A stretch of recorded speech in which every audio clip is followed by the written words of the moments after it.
আসসালামু আলাইকুম রহমতুল্লাহ।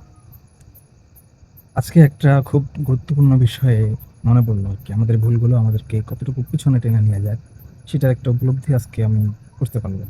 আজকে এক জায়গায় জুমার নামাজ পড়েছিলাম, সেখানে নির্বাচন নিয়ে মসজিদের যিনি খতিব সাহেব ছিলেন গুরুত্বপূর্ণ বয়ান করেছেন। উনি সৎযোগ্য ব্যক্তিকে ভোট দেওয়ার জন্য বলেছেন। এটা নিয়ে ওই মসজিদে মোটামুটি শোরগোল পড়ে গেছে প্রকারের। সেটা নিয়ে আসলে ভাবতেছিলাম যে আসলে কোথায় গিয়ে দাঁড়িয়েছে আমরা। আসলে বেশ কিছুদিন ধরে যে একটা জিনিস চলতেছে, বিভিন্ন সময় গত কয়েক মাস ধরে মানুষ মাহফিলে বাধা দেয়, মানুষ মসজিদের মেম্বরে বাধা দেয়। যখনই কেউ খেলাফতের কথা বলতে যায়, জিহাদের কথা বলতে যায়, যখনই কেউ ইসলামের আইনের কথা বলতে যায়, রাষ্ট্রীয়ভাবে ইসলাম প্রতিষ্ঠার কথা বলতে যায়, আমরা দেখেছি যে মানুষ বাধা দেয়।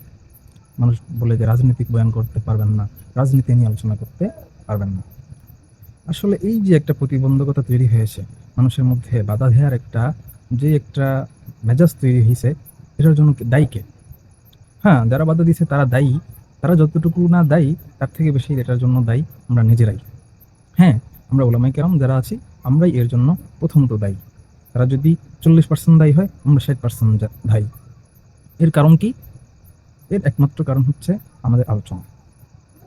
আমরা বিগত দিনগুলোতে দেখে এসেছি, আমরা ছোট থেকে দেখতেছি মাহফিলগুলোতে, বয়ানের স্টেজগুলো, মসজিদের মেম্বারগুলো থেকে ইসলামী খেলাফতের আলোচনা হয় না, জিহাদ ফি সাবিলিল্লাহ আলোচনা হয় না। এই ইসলামের আলোচনা হয়, ইসলামী রাষ্ট্রের আলোচনা হয় না, ইসলামী রাষ্ট্রের রূপরেখা কেমন হবে তার আলোচনা হয় না, জিহাদ ফি সাবিলিল্লাহ আলোচনা হয় না, খেলাফতের রূপরেখা কেমন হবে, ইসলামী খেলাফত কি, ইসলামী খেলাফতের গুরুত্ব কি, এই সমস্ত বিষয়ে আসলে আলোচনা না হইতে হইতে এক পর্যায়ে এমন পর্যায়ে পৌঁছে গেছে যে মানুষ এখন ধরে নিয়েছে ইসলামের রাজনৈতিক অঙ্গনে কোনো অবদানই নেই। রাজনৈতিকভাবে যে ইসলামও যে একটা রাজনীতি পরিচালনা করতে পারে, ইসলামও যে ক্ষমতা পরিচালনা করতে পারে, ইসলামের মধ্যেই যে রাষ্ট্র পরিচালনার নীতি আছে, এটা মানুষ জানেই না, এটা মানুষ ভুলেই গেছে। মনে হয় যেন মানুষ বুঝতে শুরু করেছে রাজনীতি ইসলাম থেকে আলাদা। এর পিছনে অনেকগুলো কারণ আছে, এর মধ্যে একটা গুরুত্বপূর্ণ কারণ হচ্ছে আমাদের ওলামায়ে কেরামের আলোচনা না থাকা। আমরা যখন মাহফিল থেকে এই সমস্ত আলোচনা বাদ দিয়েছি, সাধারণ মানুষকে আমরা রাজনীতি সম্পর্কে বলি না, ইসলামী রাজনীতি সম্পর্কে বলি না, ইসলামী খেলাফত সম্পর্কে বলি না, ইসলামী রাষ্ট্রনীতি সম্পর্কে বলি না, আমাদের হারানো যেই খেলাফতের ইতিহাসগুলো, সেই রাসূল সাল্লাল্লাহু আলাইহি ওয়াসাল্লামের যুগ থেকে নিয়ে এই পর্যন্ত এই যে একটা যুগ খেলাফতের ছিল, এই খেলাফতের সোনালী যুগ সম্পর্কে আমরা মানুষকে ইতিহাসগুলো শোনাই না। এই না শোনাইতে খেলাফতের কথা না বলতে বলতে এমন এক পর্যায়ে পৌঁছে গেছে, মানুষ মনে করে যে রাজনীতি ভিন্ন, ইসলাম ভিন্ন। এখন ইসলামী রাজনীতির কথা বলতে গেলে, ইসলামী রাষ্ট্রনীতির কথা বলতে গেলে মানুষ বলে যে রাজনীতি আলাপ করবেন না, এটা ইসলামের বাইরের জিনিস, আপনি ইসলাম নিয়ে আলোচনা করেন, কোরআন হাদিস নিয়ে আলোচনা করেন।